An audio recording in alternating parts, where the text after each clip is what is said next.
Episode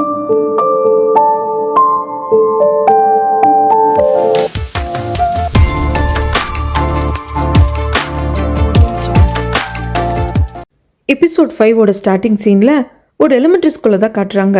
great 1ஓட class ரூமை காட்டுறாங்க. அங்கே ஸ்டூடெண்ட்ஸ் இல்லை, ஒரு டீச்சர் மட்டும்தான் இருக்காங்க. அவங்க ரொம்ப டிப்ரெஷனாக இருக்கிற மாதிரி இருக்குது. என்னென்னமோ மனசுக்குள்ளே போட்டு யோசிச்சுக்கிறாங்க.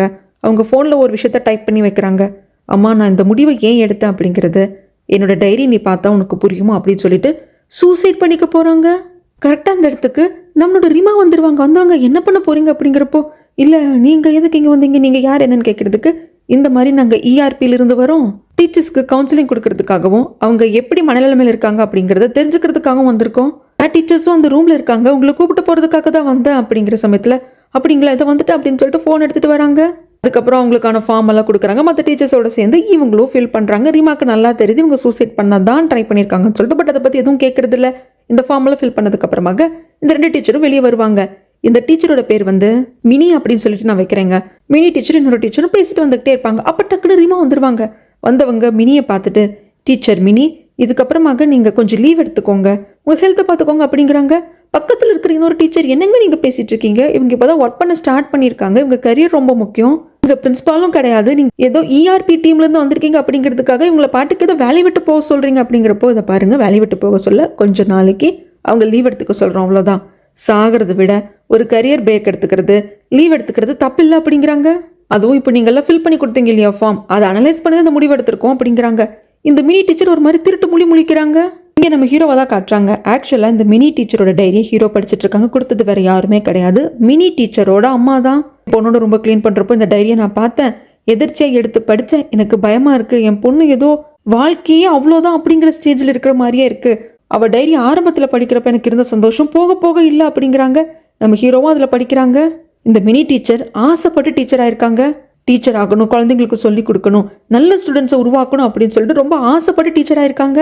இந்த மினி டீச்சர் கிட்ட ரீமா உட்காந்து பேசிட்டு இருக்காங்க. அங்கே தான் நம்மளோட பாங்கும் இருப்பாங்க. இந்த மாதிரி நீங்கள் போய் டாக்டரை பார்க்கணும் அப்படிங்கிறப்போ, ஐயோ இதெல்லாம் என் அம்மாக்கா அப்படின்னு ஆரம்பிக்க, ஆக்சுவலாக உங்கள் அம்மா தான் எங்களை வந்து பார்க்கவே செஞ்சாங்க, இந்த ஸ்கூலுக்கு நாங்கள் வர்றதுக்கு காரணமே உங்கள் அம்மா தான், உங்கள் அம்மா உங்களை நினச்சி ரொம்ப கவலைப்படுறாங்க, இப்போ உங்களுக்கு வேணுங்கிறதெல்லாம் நல்ல கவுன்சிலிங், நல்ல ஒரு சைக்காட்டிஸ்ட்டை பார்க்கணும், அதுதான் முக்கியம், அதுதான் உங்கள் அம்மாவும் எதிர்பார்க்குறாங்க, வாங்க போகலாம் அப்படின்னு கூப்பிட்டு போகிறாங்க. மினி டீச்சருக்கையும் நம்ம அம்மாவுக்கு வரைக்கும் தெரிஞ்சிருக்கா அப்படின்னு சொல்லிட்டு அதை பற்றி யோசிச்சுட்டு வராங்க.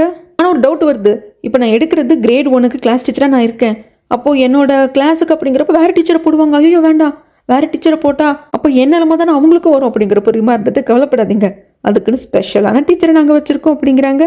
வேறு யார், நம்ம ஹீரோ தான். இந்த கிளாஸை சமாளிக்கவே முடியல, அமைதியாக உட்காருங்கன்னு சொன்னாலும் கேட்க மாட்டேங்கிறாங்க. ஏன்னா எல்லாம் 5-6 வயசு குழந்தைங்க. ஒரு பையன் சுற்று வருதுன்னு சொன்னால் அந்த பையன் வந்துட்டு இல்லை இப்போ பாத்ரூமுக்கு போகிறதுக்கான டைம் இல்லை, ஐ மீன் பிரேக் பீரியட் இல்லை அப்படின்னு சொல்லி ஹீரோ சொன்னால் அந்த பையனுக்கு புரியுமா, நான் எங்கேயோ போகிறோம் அப்படிங்கிறப்போ, ஐயோ இங்கே நார வச்சிடக்கூடாதுன்ட்டு அவனை தூக்கிட்டு ஓட, அது மற்ற குட்டி பசங்களுக்கு பிடிச்சி போயிட்டு என்னையும் அப்படியே தூக்கிட்டு போங்க அப்படின்ட்டு லைன் கட்டி நிற்கிறாங்க. சாப்பிட்றதுக்கு கூட டைம் கிடைக்க மாட்டேங்குது. ஒரு நாள் டீச்சராக இருந்ததுக்கே நம்ம ஹீரோக்கு போதும்னு ஆயிடுது. வீட்டில் வந்து படுத்துட்டு தன்னோட ஃபியான்சியை பார்த்துட்டு அவங்க ஃபோட்டோவை பார்த்துட்டு, இவ்வளோ கஷ்டப்பட்டிருக்கே டீச்சராக இருந்து, ஒரு நாளே என்னால் தாங்க முடியல அப்படிங்கிறாங்க. அதுக்கப்புறமாக எகேன் அந்த மினி பொண்ணோட டைரியை எடுத்து உட்காந்து நம்ம ஹீரோ பொறுமையாக படிக்கிறாங்க. ஆரம்பத்திலே நான் சொன்ன மாதிரி தாங்க, அந்த பொண்ணு ரொம்ப ஆசைப்பட்டு டீச்சராக இருக்காங்க. படிக்கிறப்பவே டீச்சர் ஆகணும், எப்படி நம்ம வந்து டீச்சராக இருக்கிறப்ப கிளாஸ் எடுப்போம் அப்படிங்கிறது எல்லாத்தையும் இவங்களே டெமோ மாதிரிலாம் எடுத்து பார்த்துருந்துருக்காங்க. அதுக்கப்புறமாக இந்த ஸ்கூலில் வந்து அவங்களுக்கு வேலையும் கிடச்சிருக்கு, ஃபர்ஸ்ட் டே கிளாஸ். அதனால குழந்தைங்களோட பேரண்ட்ஸும் பின்னுக்கு நிற்பாங்க. ஃபர்ஸ்ட் தன்னோட பேர் என்ன ஏதுங்கிறத மினி சொன்னதுக்கு அப்புறமாக ஒவ்வொரு ஸ்டூடெண்ட்ஸும் உங்கள் பேரை சொல்லுங்க அப்படிங்கிறாங்க. அப்படி சொல்கிறப்போ ஒரு பையன் மட்டும் நல்லா சப்பியாக இருப்பான். அந்த பையன் எழுந்து நிற்கிறான்னு தவிர்த்து அவன் பேரை சொல்கிறது இல்லை. ஆனால் அந்த பையன் பேர் என்ன அப்படிங்கிறது மினி டீச்சருக்கு தெரியும்.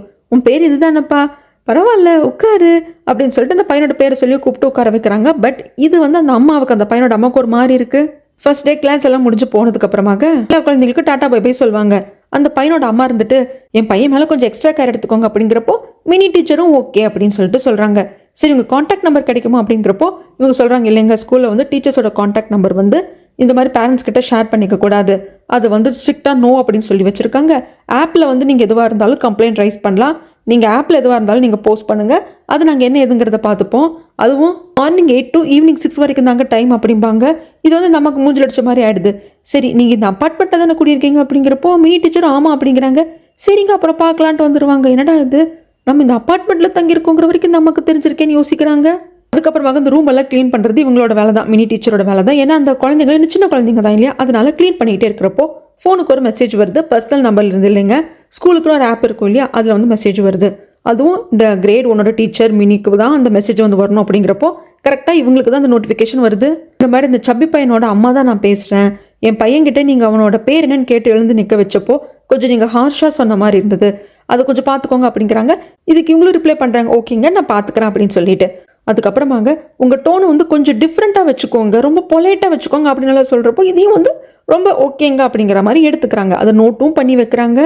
அதெல்லாம் மாற்றிக்க வேண்டியது இருக்குது, நம்ம நல்ல டீச்சராக வரணும்னா இந்த மாதிரி கிரிட்டிசிசம் எல்லாம் வந்து எடுத்துக்கணும், நல்லபடியாக மாற்றிக்கணும். அது எல்லாத்தையும் ஒரு ஸ்டிக்கி நோட்டில் எழுதி வைக்கிறாங்க.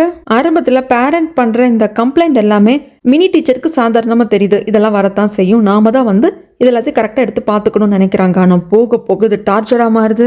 பையனுக்கு ஏதாவது சம் கொடுத்து போர்டில் போட சொன்னால் அந்த பையனுக்கு தெரியல அப்படிங்கிறப்போ, மற்ற பசங்கள்லாம் வந்து சிரிக்கிறப்போ அந்த பையன் அலறப்போ, இதை போய் வீட்டில் சொல்கிறப்போ அதுக்கெல்லாம் அந்த அம்மா வந்து ஒரு கம்ப்ளைண்ட் ரைஸ் பண்ணுது. இதை பாருங்க, நீங்கள் வந்து என் பையனை வந்து இது பண்ணாதீங்க, அவனுக்கு ஒரு மாதிரி கான்ஃபிடென்ட்டாக போயிடும், அவனுக்கு வந்து ஒரு தாழ்வு மனப்பான்மை வந்துடும் அப்படி பையனை சொல்கிறப்போ அதையும் எடுத்துக்கிறாங்க. சரிங்க, அது வந்து தப்பு தான், புரியுது. அதுக்கப்புறமாக போர்டில் எதையும் வந்து அவனை நான் எழுத சொல்ல மாட்டான் அப்படின்னு சொல்லிட்டு அதையும் ஓகேன்னு எடுத்துக்கிறாங்க. அதுக்கப்புறம் குத்தமாக வந்து சொல்லிக்கிட்டே இருக்காங்க, என் பையன்கிட்ட நீங்கள் பேசுகிற டோன் வந்து ரொம்ப சாஃப்டாக இருக்கணும், அவங்ககிட்ட நீங்கள் ஏதாவது பேசுகிறப்போ அவனுக்கே அவன் மேலே ஒரு செல்ஃப் டவுட் வராமல் நீங்கள் பார்த்துக்கணும். அது மட்டும் இல்லாமல் என்ன நடந்தாலும் சரி, யார் மேலே தப்பு வேணாலும் இருக்கட்டும், என் பையன் மேலே இருக்கட்டும், ஆனால் நீ என் பையன் பக்கம் தான் ஸ்டாண்ட் எடுக்கணும், என் பையனுக்கு தான் நீங்கள் சப்போர்ட் பண்ணணும் அப்படின்னு சொல்லிட்டு மெசேஜாக வந்து தள்ளுது. இந்த மினி டீச்சரால் ஹேண்டில் பண்ணவே முடியல, ஒரு மாதிரி ஸ்ட்ரெஸ்ஸும் ஆக தான் செய்கிறாங்க. பட் இருந்தாலும் ஓகே, இதெல்லாம் இருக்க தான் செய்யும், ஏன்னா அவங்க குழந்தைங்கள நம்மளை நம்பி அனுப்புகிறாங்க இல்லையா, அதெல்லாம் இந்த பேரண்ட்ஸுக்கு வந்து அந்த ஒரு கருக்கு இருக்க தான் செய்யும். அவங்க சொல்கிறத நம்ம ஏற்றுக்கலாம் அப்படின்னு சொல்லிட்டு அவங்க அப்படியே போயிட்டு தான் இருக்காங்க. வீக்கெண்டில் இவங்க கூட ஒர்க் பண்ணுற மற்ற டீச்சர்ஸோடலாம் சேர்ந்துட்டு இவங்க ட்ரிங்க்ஸ் பண்ணுவாங்க, வெளியே பார்ட்டி மாதிரி போயிருப்பாங்க இந்த மினி டீச்சர். அதை வந்து இவங்களோட இன்ஸ்டாகிராம் பேஜ்லையும் வந்துட்டு இந்த மினி வந்து போஸ்ட் பண்ணியிருப்பாங்க. இதான் அந்த லேடி பார்த்துட்டு, எல்லாம் என்ன டீச்சர் இப்படி ஊர் சுற்றுறது, கண்டவங்க கூட போய் குடிக்கிறது தான் உனக்கு முக்கியமா, குழந்தைங்களுக்கு நீ பாடம் சொல்லி கொடுக்குறவ இப்படிலாம் பண்ணலாமா அப்படிங்கிறப்ப என்னோட இன்ஸ்டாகிராம் ஐடி எப்படி இந்த அம்மாவுக்கு தெரிஞ்சது அப்படின்ட்டு மினி டீச்சருக்கு புரியல. அது மட்டும் இல்லாமல் உனக்கு எதுக்கு இன்ஸ்டாகிராம் ஐடி, ஃபர்ஸ்ட் அதை டெலிட் பண்ணிட்டு போய் பசங்களுக்கு நல்லபடியாக பாடம் சொல்லிக் கொடு, என் பையனை கவனமாக பார்த்துக்கோ, உன்னை நம்பி தான் நான் அனுப்புகிறேன், என் பையன் நல்லபடியாக வர்றது உன் பொறுப்பு தான், உன் கையில் தான் இருக்குது அப்படின்னு சொல்லிட்டு ஓவராக பேசுகிறாங்க. ஒரு ஸ்டேஜுக்கு மேலே இவங்களால முடியல, பிரின்சிபல் கிட்ட போய் கம்ப்ளைண்ட் பண்ணுறாங்க. இது பாருங்க, எனக்குன்னு ப்ரைவேட் லைஃப்னு ஒன்று இருக்குது, இவங்க சும்மா சும்மா என்னோட பர்சனல் விஷயத்துலலாம் வந்துட்டு தலையிட்டு இருக்காங்க, நான் இன்ஸ்டாகிராம் வச்சுக்கலாமா வேண்டாமா அப்படிங்கிற வரைக்கும் இவங்க சொல்கிறாங்க. இதெல்லாம் சரியே கிடையாதுன்னு பிரின்சிபல் கிட்ட கம்ப்ளைண்ட் பண்ணுறப்போ பிரின்சிபல் என்ன சொல்கிறாங்கன்னா, இதை பாருமா, இதை பற்றி நான் பேரண்ட்ஸ் கிட்ட பேச போனேன் அப்படின்னா உங்கள் டீச்சர்ஸ் பக்கம் நீங்கள் ஸ்டாண்ட் எடுக்கிறீங்க அப்படின்னு சொல்லிட்டு வேற மாதிரி கம்ப்ளைண்ட் போயிடும். சில பேரண்ட்ஸ் என்ன பண்ணுவாங்கன்னா, அவங்களுக்கு ஃப்ரெண்டாக இருக்கிற சில பேரண்ட்ஸை கூட சேர்த்துக்கிட்டு உங்களை பற்றி நிறைய கம்ப்ளைண்ட் பண்ண ஆரம்பிச்சிடுவாங்க. அது உங்கள் கரியரையே பாதிக்கும். நீ இப்போ தான் உன்னோட கரியரை வந்து டீச்சிங் கரியரவே ஆரம்பிச்சிருக்க, புரிஞ்சுக்கோ. அது மட்டும் இல்லாமல் இன்னும் நீ உன்னோட எஃபெக்ட் போட வேண்டியது இருக்கு. இன்னும் சொல்ல போனா உன்னை பொறுத்த வரைக்கும் அது பர்சனல் லைஃபாக இருக்கலாம், பட் நீ பண்ணுற வேலைகளால் பசங்க வந்து அவங்க குழந்தைங்க கெட்டு போயிடுவாங்களா அப்படின்னு சொல்லிட்டு பேரண்ட்ஸ் யோசிக்கிறது வந்து ஒரு வகையில் இருக்குதானே, நீ என்ன ஏதுன்னு பார்த்துக்கோ அப்படிங்கிறாங்க. பிரின்சிபல் அப்படி சொன்னதுக்கு அப்புறமாக என்ன பண்ணுறதுன்னு தெரியாமல் இவங்களோட இன்ஸ்டாகிராம் அக்கௌண்ட்டையும் வந்து டெலீட் பண்ணிடுவாங்க. அதுக்கப்புறம் டைரியில் எழுதி வைப்பாங்க, இதுக்கப்புறமாக நான் ரிட்டையர் ஆனதுக்கு அப்புறமாக இன்ஸ்டாகிராம் அக்கௌண்ட் ஓப்பன் பண்ணிக்கிறேன் அப்படின்னு சொல்லிட்டு. ஆனால் அப்பவும் மனம் தளர்ந்து போகல மினி. சரி, அந்த பையன்கிட்ட ஏதோ ஒரு சின்ன ஒரு குறை இருக்குது, அவன் வந்து ஏதோ ஓப்பன் அப் ஆக மாட்டேன்றான், நாம தான் ஏதாவது பண்ணணும் அப்படின்னு சொல்லிட்டு பக்கத்தில் ஒரு ரூம் வந்து ஸ்டோரேஜ் ரூம் மாதிரி இருக்குங்க. அந்த ரூமை வந்து இவங்களே பிரின்சிபால் கிட்ட பேசி எடுத்து ஃபுல்லாக க்ளீன் பண்ணி ஒரு டென்ட் மாதிரி எல்லாம் செட் பண்ணி லைட்டிங் எல்லாம் செட் பண்ணி அந்த பையனை வந்து கூப்பிட்டு கொடுப்பாங்க. ஏன்னா மற்ற பசங்க எல்லாரும் ஒரு மாதிரி நார்மலாக இருக்காங்க, எல்லாருக்கிட்டையும் பேசுகிறாங்க, சகஜமாக இருக்காங்க. பட் இந்த பையன் மட்டும் ரொம்ப ரிசர்வாக இருக்கான், பயப்படுறான், சுறுசுறுப்பாக இல்லை. அப்படிங்கிறப்ப நாம தான் டீச்சர், நாம வந்து அதுக்கு ஒரு ஸ்டெப் எடுக்கணுங்கிறதுக்காக இதெல்லாம் பண்ணி கொடுக்குறாங்க. அந்த பையன்கிட்டையும் சொல்கிறாங்க, இதை பாருப்பா, உன் ஃப்ரெண்ட்ஸோட நீங்கள் ஜாலியாக விளையாடலாம், உனக்கு பிடிச்ச மாதிரி இருக்கலாம் அப்படிங்கிறப்போ அந்த பையனுக்கு இது ரொம்ப பிடிச்சிருக்கு. அப்படியே கொஞ்சம் நாட்கள் போகுதுங்க. குழந்தைங்களாம் விளையாண்டுட்டு இருக்கிறப்போ தெரியாதனமா ஒரு குட்டி பையன் வந்துட்டு இந்த பையனை தள்ளி விட்டுருவான். தெரியாம தான் அது நடக்கும். இந்த பையனுக்கு வந்த கோபத்தில் அங்கே இருக்கிற டாய்ஸ் எடுத்து அந்த பையனை வேணுக்கும்னு தள்ளி விட்டு அடிச்சிருவான். ஏன் அப்படி பண்ணாதேன்னு சொல்லிட்டு இவங்க கத்திடுவாங்க. மினி ஒரு செகண்ட் யோசிப்பாங்க, என்ன அந்த அம்மா சொல்லுமே, உங்கள் டோன் வந்து என் பையன்கிட்ட வந்து ரொம்ப ஹார்ஷாக இருக்கக்கூடாதுன்னு அது ஞாபகத்துக்கு வந்துட்டு போகும், அதுக்காக அடிக்கிறத பார்க்க முடியுமா? உடனே ஹார்ஷாக போயிட்டு ஸ்டாப் பண்ணிட்டு என்ன ஏது அப்படின்னு சொல்லிட்டு பார்க்குறாங்க. அடுத்து என்ன, 2 பசங்களோட பேரண்ட்ஸும் வராங்க. அதில் இன்னொரு பேரண்ட் வந்து கொஞ்சம் கரெக்டாகவே நடந்துக்கிறாங்க. குழந்தைங்களுக்குள்ள இதெல்லாம் நடக்கிறது வந்து சகஜம்தான். 2 பேரும் சாரி கேட்டுக்கிட்டு முடிச்சுக்கிட்டோம். அப்படிங்கிறப்போ இந்த பையனோட அம்மா, அது எதுக்கு என் பையன் கேட்கணும், உங்கள் பையன் தான் ஃபஸ்ட்டு தள்ளி விட்டான், அதுக்கப்புறம் தான் என் பையன் பண்ணான். அப்படிங்கிறப்போ உங்கள் பையன் அந்த பால் எடுத்து அடித்ததில் என் பையனோட கண்ணில் அடிபட்டிருக்கு, இன்னும் நல்லா அடிபட்டிருந்தா அவனுக்கு பார்வை போயிருந்தா என்ன பண்ணியிருப்பீங்க? போனா போகுதுன்னு பார்த்து ரொம்ப ஓவராக பேசுறீங்க, என் பையன்லாம் மன்னிப்பு கேட்க மாட்டான், அவனோட செல்ஃப் ரெஸ்பெக்ட் என்ன ஆகுறது அப்படின்னு சொல்லிட்டு இந்த அம்மா பேசுது. இவங்க 2 பேருக்கு இடையில மினி மாட்டிக்கிட்டு முழிக்கிறாங்க. அவ்வளோதான். இதுக்கப்புறமாக இந்த பிரச்சனையை பற்றி பிரின்சிபால் கிட்ட கொண்டு போகலாம். அப்போ வந்து ஒரு இன்வெஸ்டிகேஷன் மீட்டிங் மாதிரி வைப்பாங்க, அதில் போய் பார்த்துக்கலாங்கிற முடிவுக்கு வருது.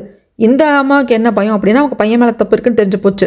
அதனால மினி டீச்சரை வெளியே தனியாக கூப்பிட்டு இப்படி இன்வெஸ்டிகேட் பண்ணுறப்போ உங்களை கூப்பிட்டு கேட்பாங்க, நீங்கள் தான் கிளாஸ் டீச்சர், அந்த இடத்துலையும் இருந்தீங்க, நீங்கள் என்ன சொல்வீங்க அப்படிங்கிறப்போ நான் எதை பார்த்தாலும் அதான் சொல்லுவேன்னு சொல்கிறாங்க மினி டீச்சர்.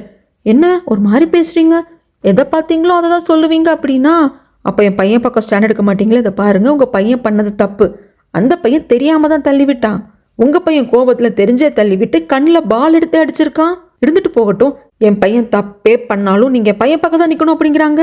உங்களுக்கு என்ன பண்ணுறது எது பண்ணுறதுனே தெரியல. அதுக்கப்புறமாக இவங்களோட ப்ரைவேட் நம்பரை எப்படியோ இந்த அம்மா கண்டுபிடிச்சிருச்சு. மினி டீச்சரோட ப்ரைவேட் நம்பருக்கு கால் பண்ண உங்களுக்கு எப்படி என்னோட ப்ரைவேட் நம்பர் தெரிஞ்சதுன்னு கேட்குறாங்க. இப்போ அது ரொம்ப முக்கியமா, கமிட்டியில் இன்வெஸ்டிகேட் பண்ண போகிறாங்க, அப்போ நீங்கள் என்ன சொல்ல போகிறீங்க, நான் சொல்கிற மாதிரி சொல்லுங்க அப்படின்னு சொல்ல இவங்க அதுக்கு பிடி கொடுத்து பேச மாட்டேன்றாங்க. அதுக்கப்புறம் கால் வருது வருது வருது, நிமிஷத்துக்கு ஒரு வாட்டி வருது. இந்த மினி டீச்சருக்கு அப்படியே பைத்தியம் பிடிக்கிற மாதிரி ஆகிப்போச்சு. ஈவன் நைட்டு 12 மணி கூட நம்ம விழாமல் கால் பண்ணுது. இவங்களுக்கு ஃபோனை பார்த்தாலே பயம் வருது. ஸ்டேஜில் இவங்க என்ன கால் பண்ணாலும் அட்டன் பண்ணாமல் விட்டுடுறாங்க. கடைசியில் நம்ம வீட்டுக்கே வந்துடுது. இன்டர்காம் வழியாக பார்த்து பேசுகிறப்போ யார் என்னன்னு மினி டீச்சரோட அம்மா கேட்குறாங்க. சரி அம்மா கிட்ட வரைக்கும் இது கொண்டு போக வேண்டாம், அம்மா வருத்தப்படுவாங்களேன்னு சொல்லிட்டு இதை வெளியே போயிட்டு வந்துடுறமா அப்படின்ட்டு வெளியே வந்து பேசினா அந்த பொம்பளை இஷ்டமேனிக்கு திட்டுறா. நீ பண்ணுறது சரியே இல்லை, என் பையன் வந்து ரொம்ப ஒரு மாதிரி செல்ஃப் டவுட்டோடு இருக்கா அப்படின்னு அதுக்கு காரணம் நீ தான், பையனோட எதிர்காலமே இப்படி ஆயிடுச்சு அப்படின்னா அதுக்கு காரணம் நீ தான், நாளைக்கு அவன் வளர்ந்ததுக்கு அப்புறமா இப்படி ஆயிடுவான் அப்படி ஆயிடுவான் அதுக்கும் காரணம் நீ தான், என் ஹஸ்பண்ட் மேலே பயங்கர கோபத்தில் இருக்காங்க, நீ அந்த கமிட்டி இன்வெஸ்டிகேஷனை கரெக்டாக பேசணும் புரிஞ்சுதோ அப்படின்னு சொல்லிட்டு பயங்கரம் மிரட்டி விட்டு போவாங்க. ஆனால் அதுக்கும் மினி டீச்சர் பக்கத்தில் இருந்துட்டு எந்த ஒரு பதிலும் இருக்காது. ஏன்னா உண்மையில நான் பார்த்தது தான் சொல்லுவேன்னு சொல்லிடுவாங்க. அதுக்கு அடுத்த நாள் ஸ்கூலுக்கு இந்த குட்டி பையனோட அப்பா வந்துடுவான். வந்தவன் கிளம்பு வீட்டுக்கு போகலாம் அப்படிங்கிறப்போ அந்த பையன் அப்படியே உட்காந்துருப்பான், கிளம்ப மாட்டான். இவரே பேக் எல்லாத்தையும் எடுத்து வைக்கிறப்போ சார் இப்படி பண்ணாதீங்க சார், எல்லா ஸ்டூடெண்ட்ஸ் முன்னாடி பண்ணாதீங்க, அந்த பையனுக்கு ஒரு மாதிரி இருக்கும் அப்படிங்கிறப்போ இவன் கையை பிடிச்சி தடுப்பாங்க மினி டீச்சர். அப்போ அந்த ஆள் கையை உதறிட்டு கிட்டத்தட்ட அடிச்சுட்டாங்க. அந்த கையை உதறப்ப அடி பட்டுருச்சு. அப்படியே மறுபடியும் அடிக்கிற மாதிரி போவான். மினி டீச்சர் அப்படியே பயந்து போய் நிற்பாங்க. அப்படியே அந்த பையனை கூப்பிட்டு போயிடுவான். ஆனால் அதை பார்த்து சில குழந்தைங்களுக்கு பயம் வந்துடும் இல்லையா, அழுக ஆரம்பிச்சிரும். அவ்வளோதான், இதுக்கு மேலே வந்து பொறுமையாக இருக்கக்கூடாது, இவன் நம்மளை அடிக்கிற வரைக்கும் போயிட்டான் அப்படின்னு சொல்லிட்டு இவங்க வந்து கேஸ் கொடுத்துருவாங்க. டீச்சர்ஸ்க்குன்னு ரைட்ஸ் எல்லாம் இருக்குது, அதை ப்ரொடெக்ட் பண்ணுறதுக்கு அப்படின்னு சொல்லிட்டு ஒரு கமிட்டி இருக்குது. அவங்க மூலியமாக வந்து கேஸ் கொடுத்துருவாங்க. இந்த மாதிரி என்னோட ப்ரைவேட் நம்பர் தெரிஞ்சு வச்சுக்கிட்டு கால் பண்ணி டார்ச்சர் பண்ணுறாங்க, வீட்டுக்கு வராங்க, அப்புறம் அந்த குட்டி பையனோட அப்பா அடிக்க வராங்க அப்படின்னு சொல்லிட்டு இவங்க கம்ப்ளைண்ட் கொடுத்துட்டாங்க. இது இந்த பொம்பளைக்கு தெரிஞ்சதும் ஸ்கூலுக்கு வந்து என்ன என் மேலே கேஸ் கொடுத்துருக்கியா, அதுக்காக நான் பயந்துருவேன் நினச்சியா, நானும் மேலே கேஸ் கொடுத்துருக்கேன் பாரு, என் பையனை நீ எல்லாரும் முன்னாடி திட்டிருக்க, ஹார்ஷா பேசியிருக்க, நீ என் மேலே கொடுத்த கேஸு கம்ப்ளைண்ட்டை விட நான் கொடுத்ததா ஸ்ட்ராங்காக பேசும். ஏன்னா என் பையனுக்கு 6 வயசு தான் ஆகுது, நீ என் பையனை அப்யூஸ் பண்ணியிருக்க அப்படிங்கிறப்போ என்ன பேசுறீங்க, இதுக்கெல்லாம் ஆதாரமே கிடையாது, இது கண்டிப்பாக வந்து பொய் அப்படின்னு ப்ரூஃப் ஆகும். அப்போ நீங்கள் என்ன பண்ணுவீங்க, நான் ஒன்று இப்போ வந்து சும்மா உட்காந்துக்கிட்டு நீங்கள் பண்ணுறது எல்லாத்தையும் வேடிக்கை பார்க்க போகிறது கிடையாது, நானும் லாயரை போய் பார்ப்பேன் அப்படிங்கிறப்போ அந்த பையனோட அம்மா அசால்ட்டா பாரு யார் வேண்டான்னா இதெல்லாம் போய் உன் மேலே எந்த தப்புமே இல்லைன்னு ப்ரூஃபாக வர்றதுக்கு பல வருடங்கள் ஆகும், வரைக்கும் உனக்கு கரியர்னு ஒன்று இருக்கணும் அப்படின்னு சொல்கிறாங்க. செம்ம கடுப்பாகுது இவங்களுக்கு. இதெல்லாத்தையும் சொல்லிட்டு அந்த பொம்பளை போகும். அப்படி போகிற பொம்பளையே சரிங்க இத்தனை வருஷத்துக்கு அப்புறமாக நான் வந்து தப்பு பண்ணலை, உங்கள் பையன்கிட்ட நான் ஹார்ஷாக நடந்துக்கல, என் மேலே தப்பு இல்லைன்னு ப்ரூவ் ஆயிடுச்சுன்னு என்ன பண்ணுவீங்க அப்படிங்கிறப்போ என்ன பண்ண முடியும், சிம்பிளாக சாரி கேட்பேன், அவ்வளோதான் என்னால் பண்ண முடியும்ட்டு போயிடும். ஆனால் மினி டீச்சர் வந்து சரி நாம் வந்து இதையும் வந்து மோதி பார்த்துணும் அப்படிங்கிறதுக்காக டெய்லி போலீஸ் ஸ்டேஷனுக்கு போயிட்டு அவங்க கேட்குற கேள்விக்கெல்லாம் பதில் சொல்கிறது, அதுக்கப்புறமாக எகெயின் வீட்டுக்கு வர்றது, அதுக்கப்புறமாக ஸ்கூலுக்கு போகிறது, கிளாஸ் எடுக்கிறதுன்னு இப்படியே போயிட்டுருக்கு. இந்த அம்மா அடங்குற மாதிரியே கிடையாது. இந்த பேரண்ட்ஸ்க்கெல்லாம் தனியாக குரூப் இருக்கும் இல்லைங்களா, அதில் இந்த மினி டீச்சரை பற்றி தப்பு தப்பாக பேசுறது, இவங்க வந்து நல்லவங்க கிடையாது, நல்லா கிளாஸ் எடுக்கிறது கிடையாது, குழந்தைங்களுக்கு அனுப்புறது வந்து தப்பு, குழந்தைக்கு நல்லா பாடம் சொல்லி கொடுக்குறது இல்லை, இந்த அம்மா வந்து ட்ரிங்க்ஸ் எல்லாம் பண்ணுது அப்படி இப்படின்னு சொல்லிட்டு கண்ணா பின்னான்னு போட்டு தள்ளுது. அதனால் நிறையா பேர் வந்து அவங்க ஸ்டூடெண்ட்ஸை வந்து ஸ்கூலுக்கு அனுப்புறதே, அதுவும் இவங்க கிளாஸுக்கு அனுப்புறதே வந்துட்டு வேண்டான்னு விட்டுட்டாங்க. அதெல்லாம் மினி டீச்சரை மனசுல ரொம்ப பாதிப்படைய செய்யுது. எங்கேயாவது தெரியாதனமா அந்த குட்டி பையனோட அம்மாவை பார்த்துட்டு அப்படியே பதறி போகுது இவங்களுக்கு. அவ்வளோதான், கொஞ்சம் கொஞ்சமாக அவங்களுக்குள்ளேயே வந்து அவங்க செத்துக்கிட்டு இருக்காங்க. ஒரு ஸ்டேஜுக்கு மேலே இவங்களால முடியல, லைஃபே கிவ் அப் பண்ணிடல அப்படிங்கிற ஸ்டேஜுக்கு வந்துட்டாங்க. அதனால சூசைட் பண்ணிக்க போயிருந்திருப்பாங்க. அதுக்குள்ள இந்த டைரியை வந்து மினியோட அம்மா பார்த்து நம்ம ஹீரோ கிட்ட கொண்டு போய் கொடுத்து ஹெல்ப் கேட்டு இப்போ இந்த ஸ்கூலுக்கு அவங்க வந்திருக்காங்க. இந்த டைரியை வந்துட்டு இப்போ எஜுகேஷன் மினிஸ்டர்கிட்டையும் கொடுக்குறாங்க. அவர் இதை படித்து பார்க்குறப்போ அந்த பொண்ணு எந்த அளவுக்கு டிப்ரெஷனுக்கு போயிருப்போம் அப்படிங்கிறது புரியுது. அப்போதான் வந்து ரீமா வந்து கேட்பாங்க, இதுக்கெல்லாம் ஒரு எண்டே கிடையாதா, ஒரு பேரண்ட்னா இப்படி தான் போட்டு டார்ச்சர் பண்ணுவாங்களா, ஏன் அவங்களுக்கு எகென்ஸ்டாக பேசுறதுக்கு இந்த மினி டீச்சரால் முடியாது அப்படிங்கிறப்போ முடியாது. ஏன்னா அப்படி எதிர்த்து பேசினாங்க அப்படின்னா அவங்க கேஸை வேற மாதிரி கொண்டு போயிடுவாங்க. அப்படிதான் கொண்டு போயிட்டாங்க இல்லையா, இந்த பையன் ஏதோ அடிச்ச மாதிரி எல்லாம் கொண்டு போயிருக்காங்க, கிளாஸ் முன்னாடி அதுவும் எல்லாரும் முன்னாடி திட்டின மாதிரி எல்லாம் கொண்டு போயிருக்காங்க. இப்போ என்ன ஆகும்னா ஒரு 6 வயசு குழந்தையோட மனசு வந்து இவங்க நோகடிச்சிருக்காங்க அப்படின்னு அவங்க மிகப்பெரிய கொடுமைக்காரி அப்படிங்கிற மாதிரி தான் மினி மேலே கேஸ் போகும். 2 அடல்ட்ஸ் சண்டை போட்டுக்கிறதுக்கும் ஒரு பெரியவங்க 6 வயசு குழந்தைகிட்ட சண்டை போட்டுக்கிறதுக்கும் வித்தியாசம் இருக்கு இல்லையா அப்படின்னு சொல்லிட்டு பாங் வந்து எக்ஸ்பிளைன் பண்ணுறாங்க. சட்டம் வந்து அந்த குழந்தை பக்கம் தான் போய் நிற்கும். அதை வந்து நல்லா யூஸ் பண்ணிக்கிறான் அந்த குழந்தையோட அம்மா அப்படின்னு தெளிவுபடுத்துறாங்க. இது வரைக்கும் ஸ்டூடெண்ட் டீச்சர் அப்படின்னு சொல்லிட்டு தான் இவங்க எல்லா கேஸையும் பார்த்துருப்பாங்க. ஆனால் இப்போ டீச்சர் பேரண்ட்ஸ் அப்படின்னு கேஸ் வந்து நிற்குது. ஒரு டீச்சருக்கு பேரண்ட்ஸ் வகையிலும் இருந்து ப்ரெஷர் வருது அப்படிங்கிற மாதிரி கேஸ் போகுது. எஜுகேஷன் மினிஸ்டர் சொல்லிட்டு போகிறாங்க, இதை பாரு, அந்த பேரண்ட்ஸை பற்றி தரோவாக செக் பண்ணு. அந்த டீச்சர் அவங்க மென்டலி அப்யூஸ் பண்ணியிருக்காங்க அப்படின்னா கண்டிப்பாக அவங்களுக்கு தண்டனை வாங்கி கொடுக்கணும் அப்படின்னு சொல்லிட்டு போயிடுவாரு. இந்த பக்கம் அந்த மினி டீச்சரை இவங்க 2 பேரும் ரீமாவும் சரி பாங்கும் பத்திரமா பார்த்துக்கிறாங்க. இவங்க தான் கவுன்சிலிங்கெல்லாம் கூப்பிட்டு வராங்க. ஏன்னா அவங்க ரொம்ப டிப்ரெஷனில் இருக்காங்க. சூசைட் பண்ணுற அளவுக்கு போயிட்டாங்க இல்லையா, ரீமாவே கண்ணால் பார்த்துட்டாங்க. அதனால இவங்க தான் பக்கத்துலேருந்து கூப்பிட்டு வராங்க. அதுக்கப்புறமாக இவர் கிளாஸ் எடுக்க ஆரம்பிச்சிட்டாரு இல்லையா, ஒரு சின்ன டெஸ்ட் மாதிரி வச்சிருப்பாரு நம்ம ஹீரோ. அது வந்து என்ன ஏதுன்னு பார்த்துட்டு நீங்களும் வீட்டிலேருந்து ரிவ்யூ வந்து சொல்லலாம் அப்படின்னு சொல்லிட்டு எழுதி அனுப்பிச்சிருப்பாங்க. அதை இந்த குட்டி பையனோட அம்மா பார்த்துட்டு அடுத்த நாள் நேராக ஸ்கூலுக்கே வரா. நம்ம ஹீரோ தான் டீச்சருங்கிறது இன்னும் தெரியாதவங்க, ஒரு லேடி டீச்சர் தான் இருப்பாங்கன்னு நினச்சிட்டு இந்த பொம்பளை வருது. நம்ம ஹீரோ கதவை ஓப்பன் பண்ணுற வசதியில் நம்ம பயந்து போய் விழுந்துருது. கதவுக்கு பின்னாடி என்ன பண்ணுறீங்க அப்படின்னு கேட்கறதுக்கு, நான் தாக்க இந்த கிளாஸோட டீச்சர், நான் க்ளீன் பண்ணிட்டு இருந்தேன். நீங்கள் யார் என்னன்னு கேட்கறதுக்கு அந்த குட்டி பையனோட அம்மா அப்படிங்கிறாங்க. ஓ, நீங்கள் தான் அந்த பையனோட அம்மாவா? உங்களை பார்க்கணும் தாங்க நான் காத்துட்டே இருந்தேன். சொல்லுங்க, வந்ததில் என்ன விஷயம்? இல்லை, என் பையனோட அந்த ஆன்சர்ஸ் எல்லாம் பார்த்தேன். அதெல்லாம் வந்து கொஞ்சம் தவறுகள்லாம் இருக்க தான் செய்யுது. பட் இருந்தாலும் நீங்கள் ரொம்ப ஹார்ஷாக ரவுண்டெல்லாம் பண்ணியிருக்கீங்க. அது அவன் மனசை கஷ்டப்படுத்தும் இல்லையா? நீங்கள் வந்து தப்பாக இருந்தால் லைட்டாக பாயிண்ட் மாதிரி வைங்க அப்படிங்கிறாங்க. அச்சோ, ஓகே மேடம், நீங்கள் சொல்கிற மாதிரி உங்கள் பையனை பார்த்துக்கிறேன். ஒரு அம்மாவுக்கு தானே தெரியும் குழந்தை எப்படி பார்த்துக்கணும் அப்படின்ட்டு. நீங்கள் சொல்கிற மாதிரி ஒபே பண்ணுறோம் அப்படிங்கிறப்போ பரவாயில்லைங்க, நீங்கள் ஒரு ஆம்பளை, பட் இருந்தாலும் ஒரு நல்ல டீச்சராக நடந்துக்கிறீங்க. இதுக்கு மேலே ஒரு லேடி டீச்சர் இருந்தா மினின்னு சொல்லிட்டு அவள் இருக்காளே, அப்பப்பப்பா அவன் மேலே எனக்கு பயங்கரமான கோபம். எப்படியோ இப்போ என் பையன் ஒரு நல்ல டீச்சர் கிட்ட படிக்கிறாங்கிற சந்தோஷம் எனக்குங்க அப்படின்னு சொல்லிட்டு இந்த அம்மா போயிடும். ஆனால் நான் எப்படி பழி வாங்கணும்னு நினச்சனோ அப்படிதான் நம்ம ஹீரோ பழி வாங்குவார். ஏன்னா அந்த அம்மா வந்து நம்ம ஹீரோவோட ப்ரைவேட் நம்பரும் கேட்டுருக்கோம், நம்ம ஹீரோ வச்சுக்கோங்க அப்படின்னு சொல்லிட்டு கொடுத்துருப்பாங்க. இந்த அம்மா வீட்டுக்கு போனதுக்கு அப்புறமாக நம்ம ஹீரோவே கால் பண்ணுறாங்க. இந்த மாதிரி நான் தான் உங்கள் பையனோட கிளாஸ் டீச்சர் பேசுகிறேன். சொல்லுங்கள் சார், என்ன எதுங்கிறதுக்கு உங்கள் பையன் தூங்கிட்டு இருக்கான், என்ன பண்ணட்டும்? எழுப்பி விடுங்க. ஓகே மேடம் அப்படின்னு சொல்லிட்டு காலை கட் பண்ணிடுவாங்க. அப்புறம் மறுபடியும் கால் பண்ணுவார். இப்போ என்ன சார் அப்படிங்கிறப்போ, இல்லை நான் போய் சடான அவனை எழுப்புனா அவன் திக்குன்னு ஆயிடுவான் இல்லையா, அதனால் அவன் ஹார்ட் வீக் ஆகிடும் இல்லையா, என்ன பண்ணட்டும்? பொறுமையாக போயிட்டு அவன் பேரை சொல்லுங்கள் சார், திடுதுப்புன்னு எழுப்பாதீங்க. Okay madam. மறுபடியும் காலை கட் பண்ணிட்டு மறுபடியும் கால் பண்ணுவாங்க. மேடம், நான் பேரை கூப்பிடுறப்ப கூட அவன் பேரை கூப்பிடுறேன்னு மற்றவங்களுக்கெல்லாம் தெரிஞ்சிடும். மற்ற ஸ்டூடெண்ட்ஸ் எல்லாம் பார்த்துட்டு அவன் தூங்கிட்டு இருக்கிறத பார்த்து கிண்டல் பண்ண என்ன மேடம் பண்ணுறது அப்படிங்கிறப்போ, சரி சார், அதுக்கு நீங்கள் இப்போ என்ன பண்ணலாங்கிறீங்க? நீங்கள் தான் மேடம் சொல்லணும். ஓகே, பக்கத்தில் அவனோட ஃப்ரெண்டு பையன் பெஞ்சில் உட்காந்துருப்பான் இல்லையா, அவனை சொல்லி எழுப்ப சொல்லுங்க. ஓகே மேடம், இது நல்லா இருக்கு. கட் பண்ணிடுவார். மறுபடியும் கால் பண்ணுவார். மேடம், உங்கள் பையன் தூங்கிட்டு இருக்கிறத அவன் ஃப்ரெண்டை வந்து எழுப்புறப்போ உங்கள் பையனுக்குள்ள தாழ்வு மனப்பான்மை வராதா? இப்போ அதுக்கு என்னதான் சார் பண்ணணும் அப்படிங்கிறீங்க? நீங்கள் தான் மேடம் சொல்லணும். அவன் தூங்கிட்டே போகிறான், விட்டுருங்க அப்படிங்கிறாங்க. இவர் கட் பண்ணிடுவார் காலை. Okay madam. மறுபடியும் கூப்பிடுவார். மேடம், அவன் தூங்கிட்டே இருந்தால் கிளாஸ் எப்படி கவனிப்பான், எப்படி படிப்பான் அப்படின்னு சொல்லிட்டு ஃபோன் பண்ணி டார்ச்சர் பண்ணிக்கிட்டே இருப்பார். நைட்டு கூட ஃபோன் பண்ணுவார். மேடம், உங்கள் பையனோட பேப்பர் தான் திருத்திட்டு இருக்கேன். இப்போ இந்த இடத்துல ஒரு தப்பு பண்ணியிருக்கான், கிராஸ் பண்ணணுமா, ரவுண்டு பண்ணணுமா, புள்ளி வைக்கணுமான்னு கேட்பாங்க. இந்த அம்மாக்குன்னா எரிச்சலாக வரும். இப்படி தானே மினி டீச்சருக்கும் இருந்திருக்கும். அதுக்கப்புறம் இந்த ஸ்கூலில் இருக்கிற முக்கியமான டீச்சர்ஸ், பிரின்சிபால் எல்லாரையும் கூப்பிட்டு உட்கார வச்சு நம்ம எஜுகேஷன் மினிஸ்டரே சில விஷயங்கள்லாம் பேசுவாங்க. இதை பாருங்க, யாராக இருந்தாலும் எல்லாருக்கும் ஒரு பர்சனல் லைஃப் இருக்குது. ஈவன் ஸ்டூடெண்ட்டாகவே இருந்தாலும் வீட்டுக்கு போகிறாங்க இல்லையா, அதே மாதிரி தான் டீச்சர்ஸ்க்குன்னு ஒரு ப்ரைவேட் லைஃப் இருக்குது. அவங்க இங்கே வர்றாங்க, பாடம் எடுக்கிறாங்க. அப்போ அவங்களோட பிஹேவியர் எப்படிங்கிறது, அவங்களோட கேரக்டர் எப்படிங்க அப்படிங்கிறது முக்கியம் தான். ஆனால் பர்சனல் லைஃப்னு ஒன்று இருக்குது, அதையும் அவங்கள வாழ விடணும். ஏதோ அவங்க லைஃபையே வந்துட்டு இந்த ஸ்கூலுக்காக தியாகம் பண்ணுற மாதிரி அவங்க இருக்கக்கூடாது இல்லையா, அது ரொம்ப தப்பால போய் முடியும் அப்படின்னு சொல்லிட்டு ஒரு சில விஷயங்கள்லாம் பேசிகிட்டு இருக்காங்க. இந்த அம்மா அடுத்த நாள் ஸ்கூலுக்கே வந்துருச்சு. வந்து நம்ம ஹீரோ கிட்ட, இதை பாருங்க, என் பையன் என்ன பண்ணுறான் அப்படிங்கிறது எல்லாத்தையும் நீங்கள் பார்த்துக்கோங்க, நீங்களே முடிவெடுங்க, நீங்கள் தானே டீச்சர், அதுக்கு தான் சம்பளம் கொடுக்குறாங்க, புரிஞ்சுதா? எப்போ பார்த்தாலும் நொய்யோன்னு கால் பண்ணிகிட்டே இருக்காதிங்க அப்படிங்கிறப்போ, அப்படியே மேடம், அப்போ உங்களோட இன்ஸ்டாகிராம் அக்கௌண்ட் கொடுக்குறீங்களா, அந்த ஐடி கொடுக்குறீங்களா, நான் வேணா டிஎம் பண்ணட்டுமா அப்படிங்கிறப்போ, நோ அதெல்லாம் பண்ணக்கூடாது, இதை பற்றி நீ ஹஸ்பண்ட் கிட்ட பேசினேன், அவரே பயங்கர கோபத்தில் இருக்காரு, இனிமேல் முக்கியமாக இருந்தால் மட்டும் கால் பண்ணுங்க அப்படின்னு சொல்லிட்டு போக, அடுத்து நம்ம ஹீரோ என்ன பண்ணுவார்னா, இவங்க ஹஸ்பண்ட் ஒர்க் பண்ணுற ஆஃபீஸ்க்கே போயிடுவாங்க. அங்கே போயிட்டு இவங்க ஹஸ்பண்டோட பேரெல்லாம் தெரியாது, அந்த குட்டி பையனோட பேரை சொல்லி அந்த குட்டி பையனோட அப்பாவை பார்க்கணும் அப்படிங்கிறப்போ, சார் அப்படிலாம் நீங்கள் சொல்லக்கூடாது, இங்கே நீங்கள் யாரை பார்க்க வந்தீங்களோ அவங்க பேரை சொல்லுங்க அப்படிங்கிறாங்க. நம்ம ஹீரோ கத்துவார், குட்டி பையனோட அப்பா அப்படிங்கிறப்ப அவர் வருவார்.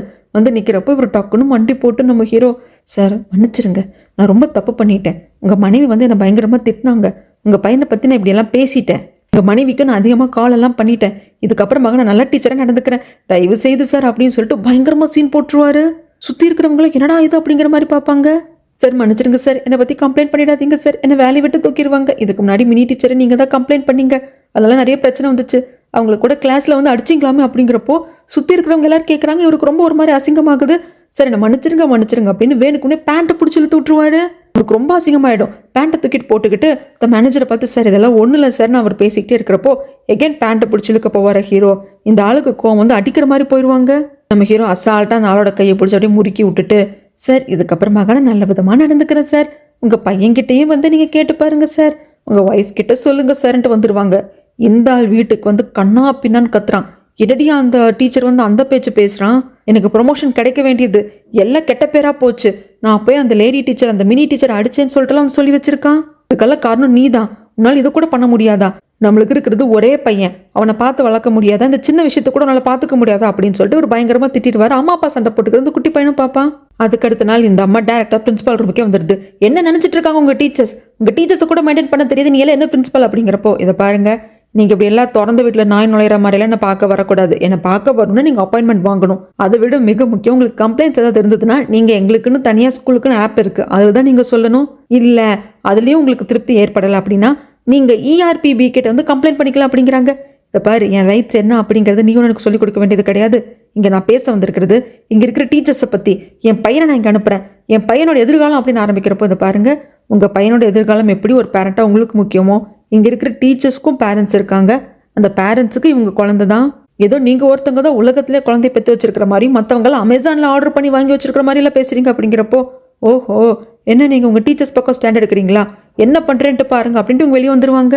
இந்த பிரின்சிபால் இப்போ இந்த அளவுக்கு பேசுறதுக்கான காரணமே நம்ம ஹீரோ தான். நம்ம ஹீரோ வந்து சொல்லியிருப்பாங்க, உங்கள் டீச்சர்ஸை நீங்கள் தான் ட்ரஸ்ட் பண்ணணும், அவங்க பக்கம் நீங்கள் தான் ஸ்டாண்ட் எடுக்கணும், நீங்களும் டீச்சராக இருந்து தான் பிரின்சிபலாக இருக்கீங்க, அதை மறந்துடாதீங்க, உங்கள் சப்போர்ட் அப்படிங்கிறத உங்களுக்கு முக்கியம் அப்படின்னு சொல்லிட்டு சொல்லியிருப்பாங்க. அதுக்கப்புறம் தான் பிரின்சிபாலுக்கு அது புரிஞ்சிருக்கும், நானும் டீச்சராக இருந்து பல வருடங்களுக்கு சர்வீஸ் பண்ணதுக்கு அப்புறம் தானே பிரின்சிபாலாக இருக்கேன் அப்படிங்கிறத நானும் மறந்துட்டேன், நானும் இதெல்லாம் ஃபேஸ் பண்ணியிருக்கேன் இல்லையா, என் டீச்சர்ஸ்க்காக நான் தான் ஸ்டாண்ட் பண்ணும் அப்படிங்கிறதுக்காக தான் இப்போ இந்த அம்மாட்டி இப்படி பேசியிருக்கு.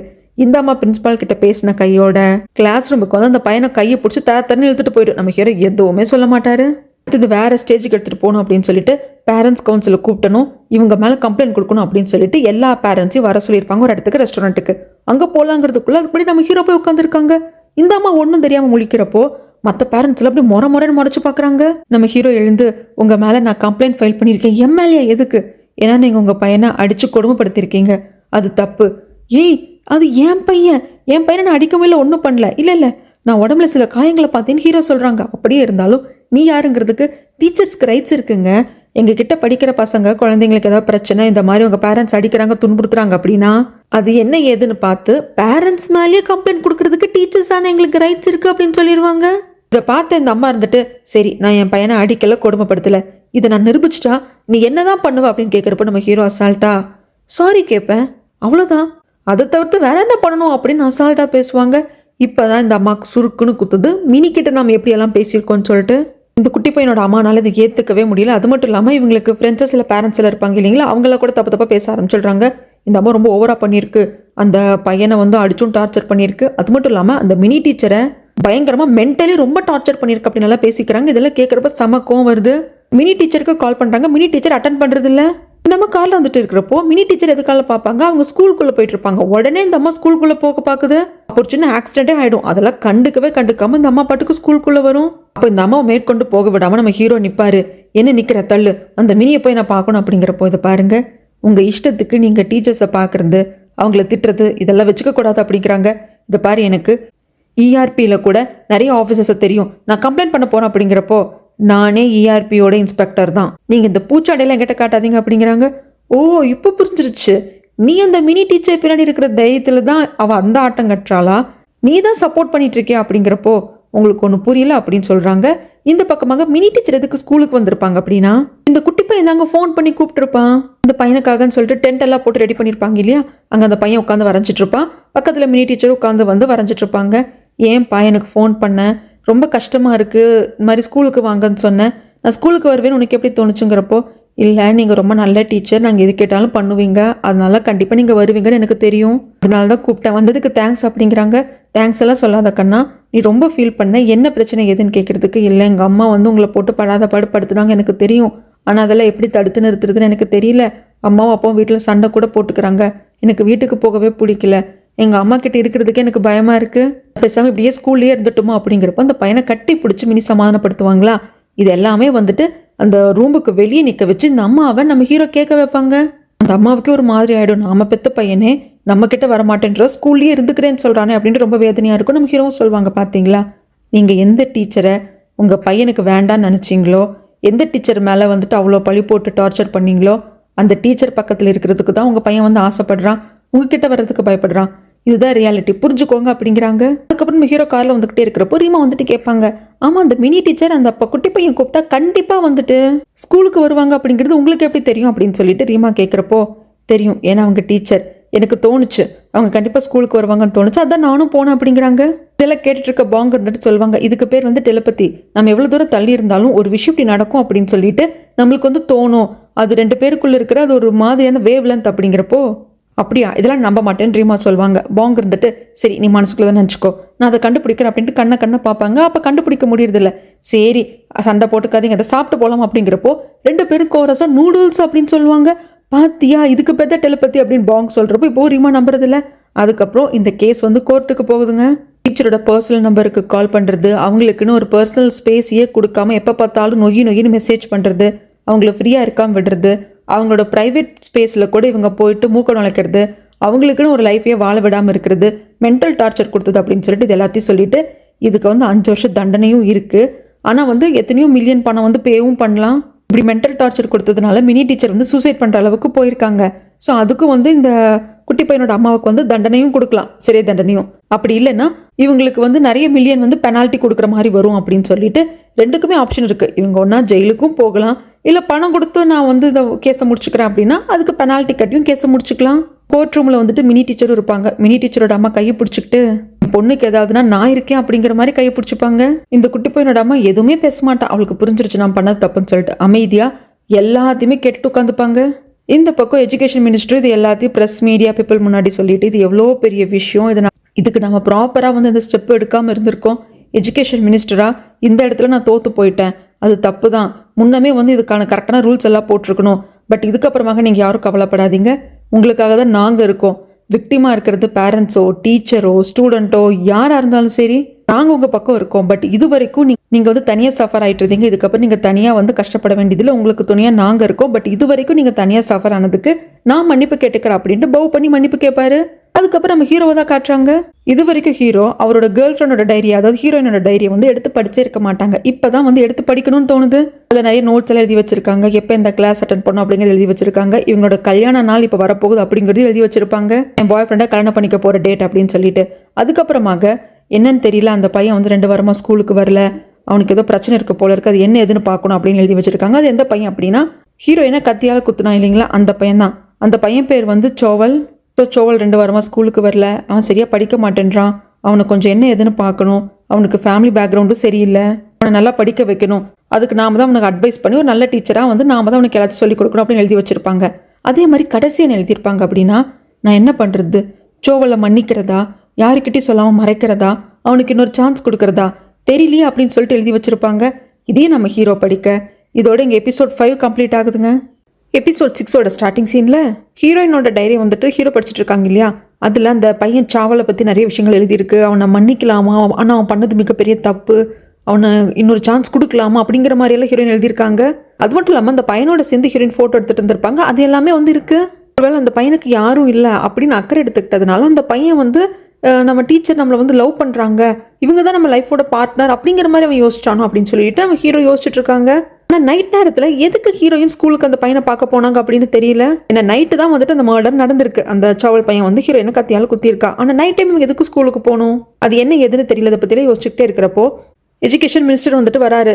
எப்படி இருக்கேன், என்ன பண்ணிட்டு இருக்கேன், நீ ரொம்ப லோன்லியாக ஃபீல் பண்ணுவேன், எனக்கும் ரொம்ப லோன்லியாக ஃபீல் ஆச்சு, அதை உங்ககிட்ட பேசிட்டு போகலான்னு வந்தேன், உனக்காக கொஞ்சம் கிம்ச்சி எடுத்துகிட்டு வந்திருக்கேன் அப்படிங்கிறப்போ அந்த லேப்டாப் எல்லாம் பார்க்குறாங்க. இன்னும் வந்து பொண்ணை மறக்க முடியாமல் ஹீரோ கஷ்டப்படுறான் அப்படிங்கிறது புரியுது. ஆல்ரெடி சொல்லிட்டாரு உன் லைஃப்பில் மூவ் ஆனா இப்போ அப்படின்னு சொல்லிட்டு. ஆனால் ஒவ்வொரு வாட்டியும் சொல்கிறப்போ நம்ம ஹீரோ கிட்டேருந்து சரியான ரெஸ்பான்ஸ் வரல. அது மட்டும் இல்லாமல் ரொம்ப சொல்லிக்கிட்டே இருக்கிறதும் இவருக்கு வந்து இப்பொழுதுக்கு வேண்டாம், அவனோட மனசு அதுவே வந்து தன்னால் ஆறட்டும் அப்படின்னு சொல்லிட்டு விட்டுருவாங்க. அது மட்டும் இல்லாமல் இங்கே ஹீரோயினோட திங்ஸ் எல்லாம் ஹீரோட வீட்டில் இருக்கிறதுக்கான காரணம் இவங்களுக்கு கிட்டத்தட்ட கல்யாணம் நடக்க போகிற ஸ்டேஜுங்க. ஏன்னா ப்ரீ வெட்டிங் ஷூட் எல்லாம் வந்து முடிச்சிட்டாங்க, இன்னொரு 2 நாள் என்னமோ இருந்தால் கல்யாணமே நடந்திருக்கும். கல்யாணம் பண்ணதுக்கப்புறம் ஹீரோட வீட்டுக்கு தானே வரணும், அவர் ஃப்ளாட்டுக்கு தானே செட்டில் ஆகணும். ஸோ அதுக்காக அவங்க திங்ஸ் எல்லாத்தையுமே இங்கே கொண்டு வந்து வச்சிருந்துருப்பாங்க. அதனால அந்த ஹீரோயினோட ஒவ்வொரு திங்ஸும் அங்கே இங்கேன்ட்டு கிடக்கும். அதுக்கப்புறமாக இன்னும் இந்த எஜுகேஷன் சிஸ்டம் ரொம்ப வந்து கெட்டு போச்சு அப்படிங்கிறது வந்து நாங்களும் ஒத்துக்கிறோம். பட் அதுக்காக இந்த அளவுக்கு ஹார்ஷாக ஸ்டூடெண்ட்ஸ் கிட்ட டீச்சர்ஸ் கிட்ட நடந்துக்கணுமா, இந்த இஆர்பிபி வந்து ரொம்ப மோசமா இருக்கு, எஜுகேஷன் மினிஸ்டர் வந்து ரொம்ப ஓவரா வந்து அட்வான்டேஜ் எடுத்துக்கிறாரு, என்னமோ வந்துட்டு இந்த கல்வித்துறையவே இவர் தான் காப்பாற்ற வந்த மாதிரி நடந்துக்கிறாரு எஜுகேஷன் மினிஸ்டர் அப்படின்னு சொல்லிட்டு இப்படி கண்ணா பின்னாடி இன்னும் அந்த டாபிக்ஸ் எல்லாம் போயிட்டு தாங்க இருக்கு நியூஸ்ல. அப்படி ஒரு நாள் வெளியே போய் சாப்பிட்டு வரலாம் அப்படின்னு சொல்லிட்டு நம்ம ஹீரோ அதுக்கப்புறம் பாங் இவங்க எல்லாம் போயிருந்திருப்பாங்க.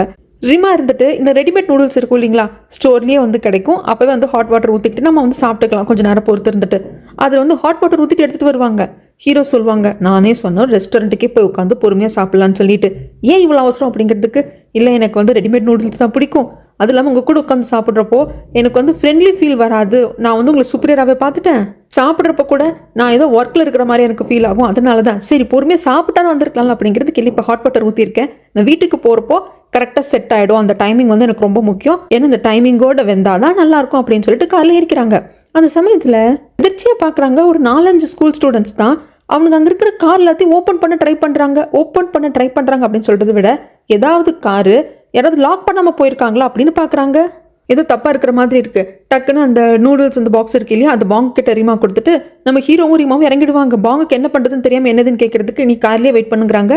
ஒரு பையன் வந்து ஒரு கார் ஓப்பன் பண்ணிட்டான்னா அது ஓப்பனில் தான் இருக்குது, டே இந்த கார் ஓப்பனில் தான்டா இருக்குது வாங்கடா அப்படின்னு சொல்லிட்டு கூப்பிடுறான். அது என்ன ஏதுன்னு சொல்லிட்டு நம்ம ஹீரோ பார்க்க போகிறாங்க. ரீமாவும் பின்னாடி வருவாங்க. அப்போது புதருக்குள்ள இருந்து ஒரு பொண்ணை வந்து அந்த பையன் கூப்பிட்டு வருவான். அந்த பொண்ணும் ஸ்கூல் யூனிஃபார்ம் தான் போட்டிருக்கா, இந்த பையனும் ஸ்கூல் யூனிஃபார்ம் தான் போட்டிருக்கா. என்னடா பண்ணுற அந்த பொண்ணை எங்கடா கூப்பிட்டு வந்துட்டு இருக்க அப்படின்னு சொல்லிட்டு அவங்க கேட்கறதுக்குள்ள அந்த கார் வந்தது அந்த பொண்ணை எதுக்கிட்டு அவங்க போயிடுவாங்க. நம்ம ஹீரோ அவங்களை பிடிக்க ட்ரை பண்ணால் அவங்களுக்கு பயமே கிடையாதுங்க. ஹீரோவே தட்டி தூக்கிட்டு தான் போகிறாங்க. அதுக்கப்புறம் ஹீரோ கார் எடுத்துகிட்டு வராரு. ரிமாவை பிக்கப் பண்ண முடியல. ரிமா ரன் அப்படிங்கிறாங்க. ஐயோ மறுபடியும் அப்படின்னு சொல்லிட்டு ரிமா ஓட ஆரம்பிக்கிறாங்க. பின்னாடி பாங்க உட்காந்துட்டு ஐயோ இதில் தண்ணி இன்னும் எதை சிந்திருச்சுன்னா ரிமா என்ன கொன்றுவாளே அப்படின்ட்டு அந்த பவுலில் பிடிச்சிட்டு இருக்காங்க. இந்த பசங்க வண்டியில் போகிறப்போ பட்டாசு வெடிக்கிறானுங்க, இவனுங்க என்னென்னமோ பண்ணுறானுங்க. அந்த பொண்ணு கொஞ்சம் ஏதோ போதையில் இருக்கிற மாதிரி தாங்க இருக்கு, கொஞ்சம் ஸ்டேபிளாக இல்லை. இவனுங்களை எப்படியாவது பிடிக்கணும் அப்படின்னு சொல்லிட்டு பிடிக்கவும் செஞ்சாச்சு. காரை ஓப்பன் பண்ணுறப்போ டே என்னடா பண்ணிட்டு இருக்கீங்க, ஸ்கூல் படிக்கிற பசங்களை வந்துட்டு என்னடா இந்த வேலை பண்ணுறீங்க அப்படிங்கிறப்போ, சார் உங்களால் எங்களை ஒன்றும் பண்ண முடியாது, ஏன்னா நாங்கள் மைனர் கிரிமினல் அப்படிங்கிறாங்க. புரிஞ்சு போச்சு நம்ம ஹீரோக்கு. ஓகே இதுவும் ஒரு கூட்டம் இப்படி ஆட்டம் கட்டுது அப்படின்னு சொல்லிட்டு உடனே போலீஸ் ஸ்டேஷனுக்கு கூப்பிட்டு வந்துடுறாங்க. இந்த பசங்களாம் பயப்படுறதே கிடையாது, நாங்கள் எதுவும் தெரியாமல் பண்ணிட்டு இதுக்கப்புறம் பண்ண மாட்டோம் அப்படிங்கிறாங்க. இது ஃபஸ்ட் டைமும் இல்லைங்களா, இந்த போலீஸ் ஸ்டேஷனில் இருக்கிறவங்களும் சொல்கிறாங்க இது ஃபஸ்ட் டைம் கிடையாது, இது கூட இதே மாதிரி இந்த பசங்க பண்ணியிருக்காங்க. ஆனால் நம்மளால் என்ன சார் பண்ண முடியும், இவங்களுக்காக பிடிச்சி ஜெயிலில் போட முடியாது, ஏன்னா மைனர் பசங்க அப்படிங்கிறாங்க. ஆனால் ரிமாவோட அந்த கண்ணெல்லாம் அந்த பொண்ணு மேலே தான் இருக்குது. என்னாச்சு, என்ன இவனுங்க வந்து உனக்கு குடிக்க கொடுத்தானுங்க, ஏன் ஒரு மாதிரி இருக்கு, உன் பேர் தெரியுமா, உன் வீடு எங்கேன்னு தெரியுமா, அம்மா அப்பா ஃபோன் நம்பர் தெரியுமா அப்படின்னு சொல்லிட்டு கேட்குறப்போ, ஏ லேடி எதுக்கு அந்த பொண்ணை போட்டு தோண்டி துருவி விசாரிச்சுட்டு இருக்கேன், நான் கூட அந்த பொண்ணை எதுவும் பண்ணல, நாங்கள்லாம் ஃப்ரெண்ட்ஸ் தான், ஒன்றா தான் வெளியே போயிருந்தோம் அப்படிங்கிறாங்க. அதுக்கு அந்த பொண்ணும் ஆமாம் எதுக்கு தேவையில்லாம என்கிட்ட இந்த கேள்வியெல்லாம் கேட்டுட்டு இருக்கீங்க, நாங்கள்லாம் ஃப்ரெண்ட்ஸ் தான் அப்படிங்கிறாங்க. ஆனால் ரிமாக்கு வந்து அந்த டவுட் இருந்துகிட்டே இருக்கு. இவங்க வந்து பேரண்ட்ஸையும் கூப்பிட மாட்டேன்றாங்க. பேரண்ட்ஸை கூப்பிடுன்னு சொன்னால் அதுக்கு பதிலாக எங்கள் டீச்சருக்கு நாங்கள் கால் பண்ணியிருக்கோம், எங்கள் கிளாஸ் டீச்சர் வருவாருன்னு சொல்கிறாங்க. அவரும் வராரு, கையெழுத்தெல்லாம் போட்டு கூப்பிட்டு போகிறாரு. அவனுக்கு தேங்க்யூ சார்ன்ட்டு போகிறப்போ நாளைக்கு ஸ்கூலுக்கு வந்ததும் ஸ்டாஃப் ரூமுக்கு வந்து நீங்கள் எல்லாரும் மீட் பண்ணுறீங்க அப்படின்னு சொல்லி அனுப்பிச்சு வைக்கிறாங்க. அதுக்கப்புறமாக சார் நீங்கள் இருங்கன்னு சொல்லிட்டு அந்த கிளாஸ் டீச்சர் உட்கார வச்சு 3 பேர் பேசிட்டாங்க. நம்ம ஹீரோ கேட்குறாங்க என்னதான் இந்த பசங்க பண்ணுறாங்க அப்படிங்கிறதுக்கு. கிளாஸ்லையும் இப்படி தான் இருக்கானுங்க, எங்கள் ஸ்கூலில் இருக்கிற பிரின்ஸிபால் டீச்சர்ஸ் யாருக்கு என்ன பண்ணுறதுன்னு தெரியல, நானும் பல வாட்டி கண்டிச்சிட்டேன், எல்லா சப்ஜெக்ட் டீச்சர்ஸும் கண்டிச்சிட்டாங்க, என்ன பண்ணுறதுன்னு தெரியல சார் அப்படிங்கிறாங்க. நீங்கள் யார் என்ன ஏதுன்னு கேட்கறதுக்கு இந்த மாதிரி நாங்கள் இஆர்பி அப்படின்னு சொல்லிட்டு சொல்கிறாங்க. அப்போ அங்கே எஜுகேஷன் மினிஸ்டரும் வந்துருவாங்க. நடந்த எல்லா விவரமும் அவருக்கும் தெரியுது. இவங்க வெளியே வர்றப்போ நம்ம ஹீரோ தானே போலீஸ் வரைக்கும் இந்த பசங்களை கூப்பிட்டு வந்தது, அவரோட கார் மேலே ஏறி நின்று தையா தக்கான்னு குதிச்சு கண்ணாடியை உடைச்சு நாசம் பண்ணிடுறாங்க. சார் இதுக்கு எங்களுக்கு என்ன சார் பனிஷ்மெண்ட் கொடுப்பீங்க அப்படின்னு சொல்லிட்டு அங்கே ஒரு பையன் இருப்பாங்க, அவன் எப்போதும் மிடில் ஃபிங்கர் காமிச்சுக்கிட்டே இருப்பான். பட் அதை வந்து நான் இதில் காட்ட மாட்டேன். பட் அந்த பையன் அப்படி ஒரு கேரக்டர், இவ்வளோ வயசில் பெரியவங்களாம் இருந்தாலும் அப்படி காட்டுறது தப்பு அப்படின்னு அவனுக்கு தெரிஞ்சிருந்தாலும் அதை அவன் பண்ணுறான். அவ்வளோதான். எஜுகேஷன் மினிஸ்டருக்கு கோவம் வந்துடுச்சு. இந்த பார்ப்பா கிம்மு, நாளைக்கு இந்த ஸ்கூலில் தான் நம்ம வேலையை ஆரம்பிக்கிறோம் அப்படிங்கிறாங்க. இந்த 4 பசங்க மேலே தப்பு இருக்குது அப்படிங்கிறது நம்ம ஹீரோக்கு புரியுது. ஆனால் டேரெக்டாக போய் இவங்களை அக்யூஸ் பண்ண முடியாது. இவங்களால் பாதிக்கப்பட்டவங்க யாராவது கிட்ட நம்ம பேசணும், அவங்க கிட்ட இருந்து எவிடன்ஸ் கலெக்ட் பண்ணணும். அவங்க வந்துட்டு ஆமாம் எங்களை எப்படியாவது காப்பாற்றுங்க, இவங்க பண்ணுற டார்ச்சர் தாங்க முடியல அப்படின்னு சொல்லிட்டு சொல்லணும். ஏன்னா இது வரைக்கும் இவங்களால பாதிக்கப்பட்டவங்க யாருமே கம்ப்ளைண்ட்டும் பண்ணல. இதுக்கு முன்னாடி நடந்த கேஸ் மாதிரி இந்த கேஸ் கிடையாது. அதனால நம்ம ஹீரோ ரொம்ப வந்து சாஃப்டாக ஹேண்டில் பண்ணுறாங்க. ஸ்கூலுக்கு வராங்க, இந்த பசங்களையும் பார்க்குறாங்க. இவனுக்கு அப்பவும் வந்து ரொம்ப திமிராக தான் தெரியுறானுங்க. இந்த பாருங்கப்பா, இந்த ஸ்கூலில் வந்துட்டு என்ன நடக்குது ஏது நடக்குதுன்னு சொல்லிட்டு நாங்கள் இன்வெஸ்டிகேஷன் பண்ணுறதுக்காக வந்திருக்கோம், இந்த ஃபார்மை ஃபில் பண்ணி கொடுங்கன்னு இந்த 4 பசங்களை மட்டும் தனியாக கூப்பிட்டு ஃபார்ம் கொடுக்குறாங்க. அவனுங்க கிட்ட பயமே கிடையாதுங்க, முகத்தில் பயமே இல்லை. இந்த பக்கம் அந்த பசங்க படிக்கிற கிளாஸில் இருக்கிற ஒவ்வொரு ஸ்டூடெண்ட்ஸாக வந்து தனியாக கூப்பிட்டு நம்ம ரீமா விசாரிச்சுட்டு இருக்காங்க. ஆனால் யாருக்கும் அந்த பசங்களுக்கு எதிராக எதுவும் சொல்கிறதுக்கு தைரியம் வர மாட்டேங்குது. ரிமாக்கு ஒரு மாதிரி சோர்ந்து போயிடுறா. பாங்க கிட்ட வந்து சொல்றா, யாருமே வந்துட்டு அந்த பசங்களுக்கு எதிர் எதுவும் சொல்ல மாட்டேன்றாங்க, ஆனா நல்லா தெரியுது அந்த பசங்களுக்கு பயப்படுறாங்கன்னு சொல்லிட்டு. என்ன பண்றதுன்னு தெரியல, உன்னால ஏதாவது கண்டுபிடிக்க முடியுமா பாங் அப்படிங்கிறப்போ, அந்த பசங்களோட ஃபோனெல்லாம் நான் வந்து ஹேக் பண்ணி பார்த்தேன். அதில் ஒரு பையனோட ஐடி வந்து பார்த்தா இன்ஸ்டாகிராம்லேயும் இருக்கான்.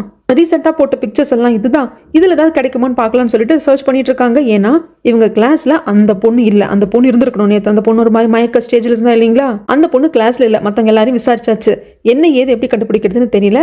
ஃபோட்டோஸ் எல்லாம் பார்த்துக்கிட்டே இருக்கிறப்போ ஒரு ஃபோட்டோவை காலையில் தான் போஸ்ட் பண்ணியிருக்காங்க. அந்த ஃபோட்டோவை பார்க்குறப்போ ரீமா கண்டுபிடிச்சிட்டா. பின்னாடி வந்து ஒரு கபோர்ட் மாதிரி இருக்கு, அதில் ட்ரெஸ் வந்து வெளியே தெரியுது. ஒருவேளை அந்த பொண்ணு இங்கே தான் போட்டு அடைச்சி வச்சிருக்கானுங்க போல இருக்கு அப்படின்ட்டு நம்ம ரீமாவும் பாங்கு அடிச்சு பிடிச்சி வந்து பார்க்குறாங்க. அங்கேயே சங்கிலியெல்லாம் போட்டு அந்த கபோர்டை வந்து கட்டி போட்டு இது பண்ணி வச்சிருப்பானுங்க, லாக் பண்ணிட்டு. அதை ஓப்பன் பண்ணி பார்த்தா இவங்க சந்தேகப்பட்ட மாதிரி ஆமாம் உள்ளதாங்க அந்த பொண்ணு இருக்கா. முகமெல்லாம் வேத்து போச்சு, அப்படியே கண்ணில் அந்த பயம் தெரியுது. அந்த பொண்ணு மெடிக்கல் ரூமுக்கு கூப்பிட்டு வந்து ஃபர்ஸ்ட் எய்ட் எல்லாம் பண்ணி கொஞ்சம் குடிக்கிறதுக்கு காஃபி எல்லாம் கொடுத்ததுக்கு அப்புறமாங்க, சொல்லு நேற்று அந்த பசங்க கூட நீ எதுக்கு போன, அவனுக்கு ஒன்று என்ன பண்ணானுங்க? இல்லை நான் நேற்று கொஞ்சம் குடிச்சிருந்தேன், நாங்களாம் வெளியே போய் ட்ரிங்க்ஸ் பண்ணோம் அப்படிங்கிறப்ப என்கிட்ட பொய் சொல்லாத. நீ குடிச்சவ மாதிரி இருந்தா, ஆனால் நீ குடிக்கல. உங்ககிட்ட இருந்து எனக்கு ஆல்கஹால் ஸ்மெல்லே வரல அப்படின்னு சொல்லிட்டு ரீமா சொல்கிறாங்க. அந்த பொண்ணுக்கு என்ன சொல்கிறதுன்னு தெரியல. நான் கையில் இருக்கிற அந்த பேக்கை வந்துட்டு ரொம்ப கெட்டிமாக பிடிச்சிட்டே இருப்பா.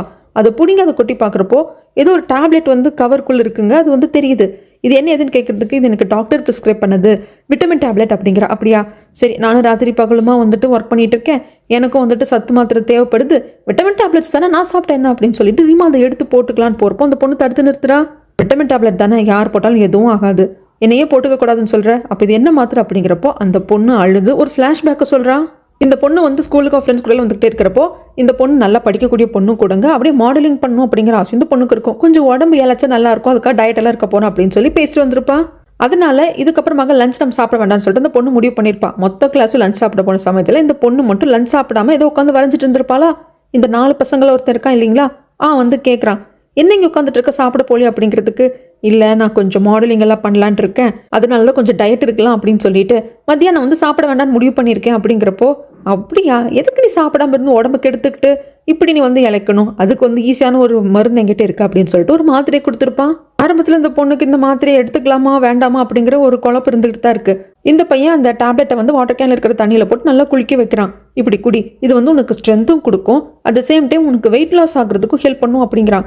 ஆனால் இந்த பொண்ணுக்கு வந்து குடிக்கலாமா வேண்டாமா அப்படிங்கிறது என்ன மைண்டில் இருக்குது. சரி வேண்டாம்னா விட்டுன்னு அந்த பையன் சொல்கிறப்போ, இல்லை இல்லை நான் குடிக்கிறேன் அப்படின்ட்டு குடிக்கிறான்.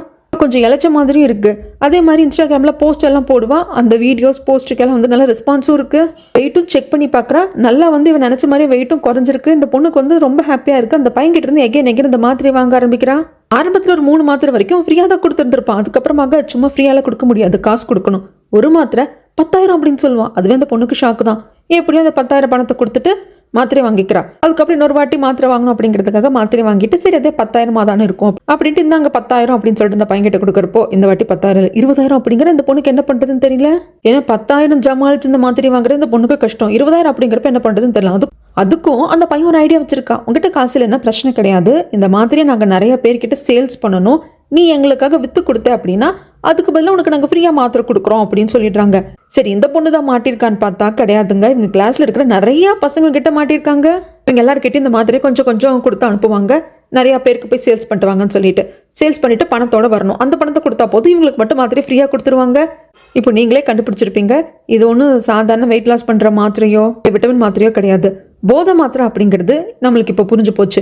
அதுக்கப்புறமாக இந்த பொண்ணுக்கு என்ன பண்ணுறதுன்னு தெரியல. பணம் எச்சா அவங்க கேட்குறாங்க, நிறைய பேர்கிட்ட இந்த மருந்தை போய் வித்துட்டுவான்னு சொல்கிறாங்க. அந்த பொண்ணால் முடியல.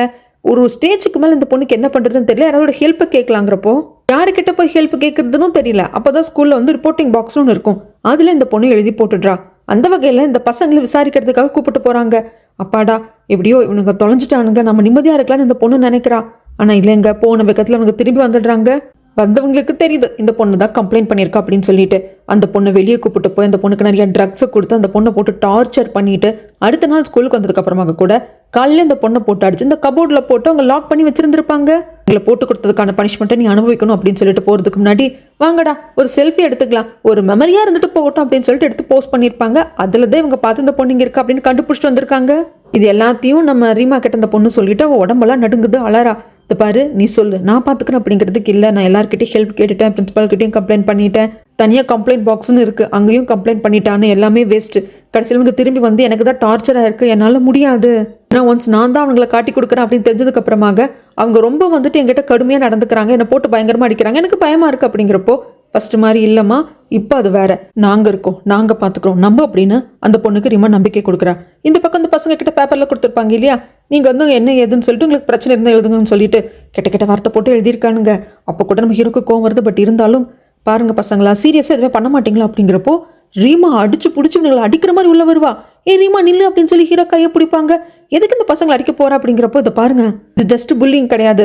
பொண்ணுங்களை பசங்களை பிடிச்சிட்டு அடிக்கிறது, அவங்களை டார்ச்சர் பண்றது அது மட்டும் கிடையாது. இவனுக்கு ட்ரக் சேல்ஸ் பண்ணியிருக்காங்க, அதுவும் அந்த பொண்ணுங்களுக்கு பசங்களுக்கு ட்ரக்ஸ் கொடுத்துருக்கானுங்க. அடிக்டிவே இல்லாதவங்களை அடிக்ட் ஆக்கியிருக்காங்க. அவங்க இன்னும் வந்து ட்ரக்ஸ் கேட்குறப்போ அவங்கள அந்த ட்ரக்ஸை விற்க வச்சிருக்கானுங்க. அப்படிங்கிறப்போ நம்ம ஹீரோக்கு வந்த கோவத்துக்கு இது உண்மையா அப்படின்னு சொல்லிட்டு கேட்குறப்போ, அது எப்படி நாங்கள் சொல்றது, நாங்கள் சின்ன பசங்க, சரி எது தப்பு எதுன்னு எங்களுக்கு தெரியாத வயசு, நாங்கள் மைனர் பசங்க, நாங்கள் குழந்தைங்க, எங்களுக்கு நல்லது கிட்டது எப்படி தெரியும், நாங்கள் இது தெரியாதனமாக பண்ணிட்டோம், அரெஸ்ட் பண்ண போறீங்களா அப்படிங்கிறப்போ ஹீரோக்கு டே என்னோட பொறுமை எல்லையை கடந்துகிட்டு இருக்கு அப்படின்னு அப்படியே ஹீரோ பல்ல கடிக்கிறாங்க. நீங்கள் வேணா எங்களை அரெஸ்ட் பண்ணிக்கோங்க, ஆனால் அது உங்களால் முடியாதே அப்படிங்கிறப்ப அவ்வளோதான், ஹீரோவோட பொறுமை எல்லையை கடந்துருச்சு. இவங்கள அரெஸ்ட் பண்ண ட்ரை பண்ணுறாங்க, ஆனால் இவங்களாம் தெரிச்சு ஓடுறாங்க. அதில் ஒரு பையனை நாயை வச்சு துரத்தி பிடிக்கிறாரு, வேற 2 பசங்களை பாங்கு துரத்தி பிடிக்கிறாங்க. இன்னொரு பையன் அவன் தான் மெயினான ஆள், அவனை துரத்திட்டு நம்ம ரீமா தான் போவாங்க. அவன் அங்கே எங்கே நோடிட்டு பாக்ஸிங் எல்லாம் ப்ராக்டிஸ் பண்ணுற இடத்துக்கு வந்துடுவான். கடைசியில் பார்த்தா இங்கே இருக்கிறவங்க நம்ம ரீமாவோட ஃப்ரெண்டும் கூட, அவங்களும் மூஞ்சில் ஒரு பஞ்சு கொடுத்து அனுப்பிச்சிக்கிறாங்க. சரி இவங்களை கூப்பிட்டு எங்கே வராங்க அப்படின்னா ஜெயிலுக்கு தாங்க, அதாவது சிறுவர் சீர்திருத்த பள்ளிக்கு. ஆனால் சவுத் கொரியாவில் இந்த மைனர் குற்றவாளிகளுக்காக அப்படின்னு சொல்லிட்டு ஒரே ஒரு ஜெயில் தான் இருக்கான், அதுவும் அவங்களுக்குன்னு செப்பரேட்டாக கிடையாதுங்க. இது வந்து ஒரு ஜெயிலு, இதில் ஒரு பகுதியை வந்து இந்த மாதிரி மைனர்ஸ் வந்து குற்றம் பண்ணுறப்போ அவங்களுக்கான ஜெயிலை அதை யூஸ் பண்ணிட்டு இருக்காங்க. அந்த இடத்துக்கு தான் கூப்பிட்டு வந்திருக்காங்க. இதை பற்றி எல்லாம் பேசி சரி கட்டணும் இல்லையா, அது எல்லாத்தையும் வந்துட்டு நம்மளோட எஜுகேஷன் மினிஸ்டர் பார்த்துக்கிட்டாங்க. ஆனால் போலீஸ் டிபார்ட்மெண்ட் கொஞ்சம் பயப்படுது.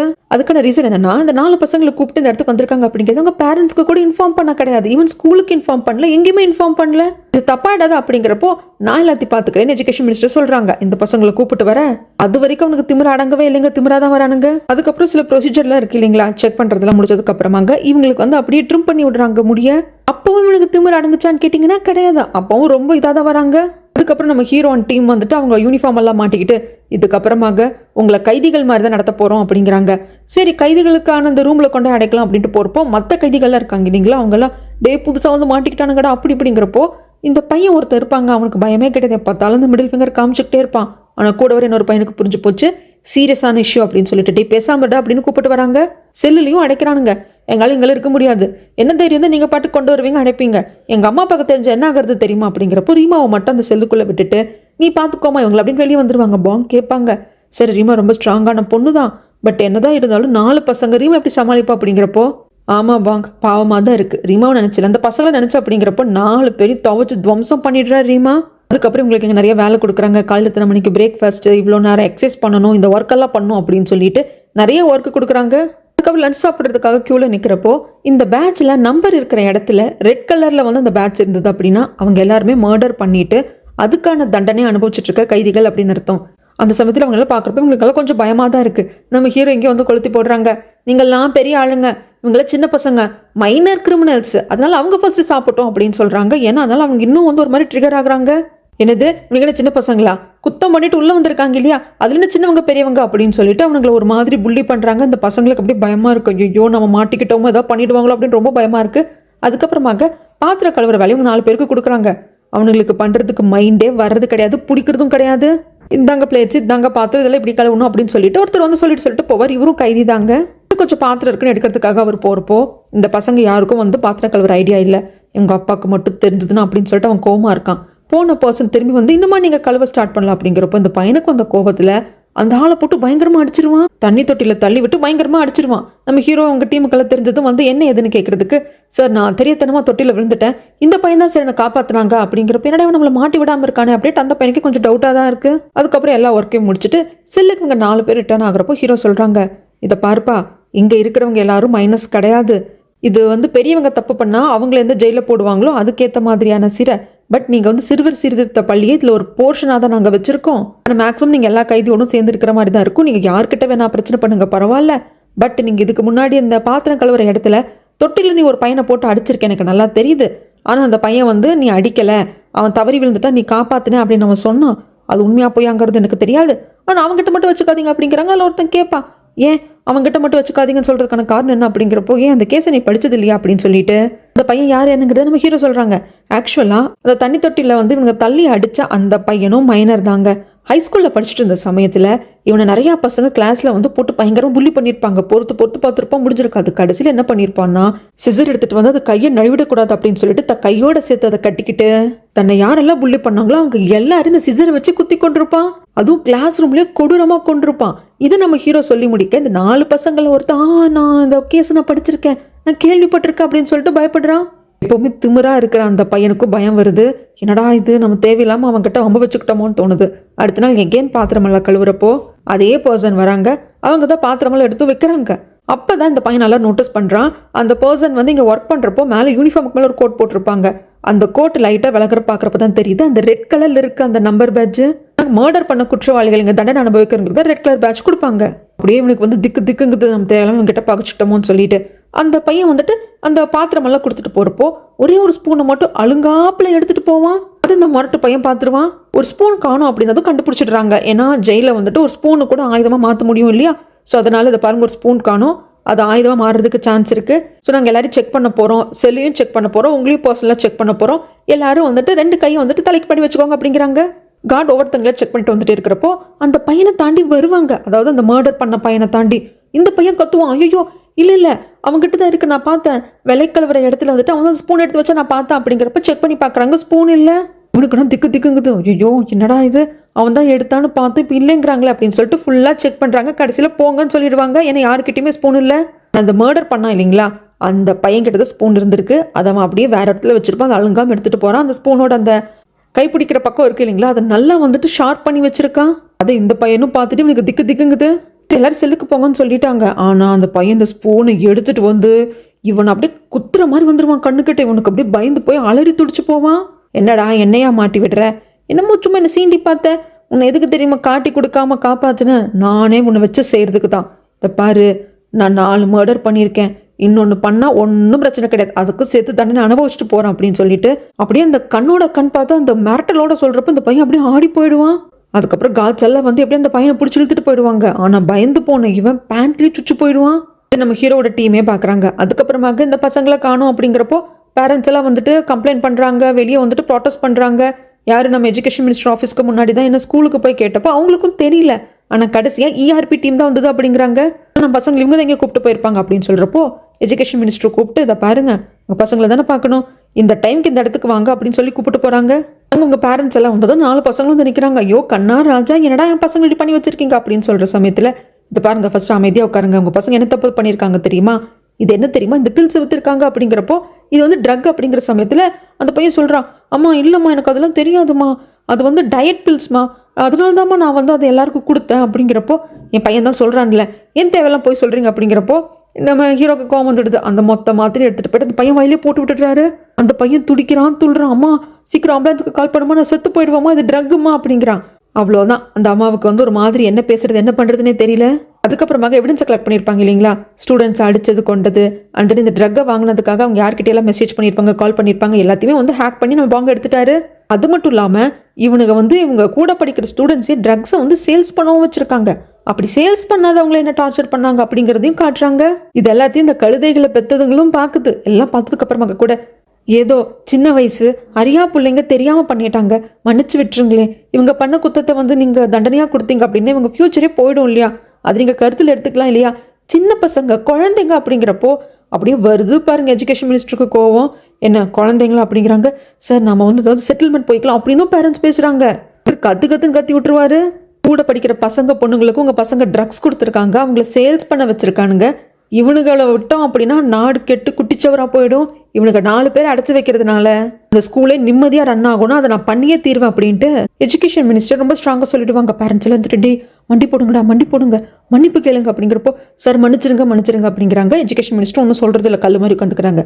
நம்ம ஹீரோ வந்துட்டு நீங்கள் எங்ககிட்ட மன்னிப்பு கேட்காதீங்க, உண்மையில் உங்களால் பாதிக்கப்பட்ட விக்டிம் இருக்காங்க இல்லையா, அவங்க கிட்ட மன்னிப்பு கேளுங்க, அவங்க மன்னிச்சா நாங்கள் மன்னிச்சிடுறோம் அப்படிங்கிறப்போ விக்டிம் வராங்க. ஒரே ஒரு பொண்ணு, அந்த பொண்ணு மட்டும்தாங்க வரா.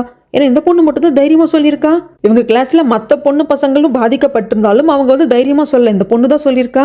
இந்த பொண்ணு வந்து நிற்கிறப்போ என்னால் உங்களை மன்னிக்க முடியாது, ஏன்னா என்னை நரகத்தில் தள்ளி விட்டுருக்கீங்க. அந்த நரக வித்தியை நான் எப்படி அனுபவிச்சிருப்பேன்? வேண்டாம் விட்டுரு, எனக்கு இந்த டேப்லெட்டும் வேண்டாம், நல்லா விற்கவும் முடியாதுன்னு சொன்னப்போ நீ கேட்டியா? கேட்கல இல்லை. அந்த நரகத்தை நீங்களும் அனுபவிக்கணும், அந்த தண்டனையை நீங்கள் அனுபவிக்கணும். என்னால் உங்கள் கூட உட்காந்து படிக்கவும் முடியாது, நீங்கள் இருக்கிற இடத்துல இருக்கவும் முடியாது. என் லைஃப் நல்லபடியாக போகணும் அப்படின்னா நீங்கள் அதுக்கான தண்டனை அனுபவிச்சு தான் தீரணும். இவ்வளோலாம் நான் பட்ட கஷ்டத்துக்கு கண்டிப்பாக உங்களுக்கு தண்டனை கிடைச்சே தீரணும் அப்படிங்கிறப்போ அந்த பையனுக்கு கோவம் வந்துடுது. ஏன்னா ஜெயிலுக்கு போனால் அங்கே அந்த ஆள் இருக்கான், ஏற்கனவே மர்டர் பண்ண பர்சன்.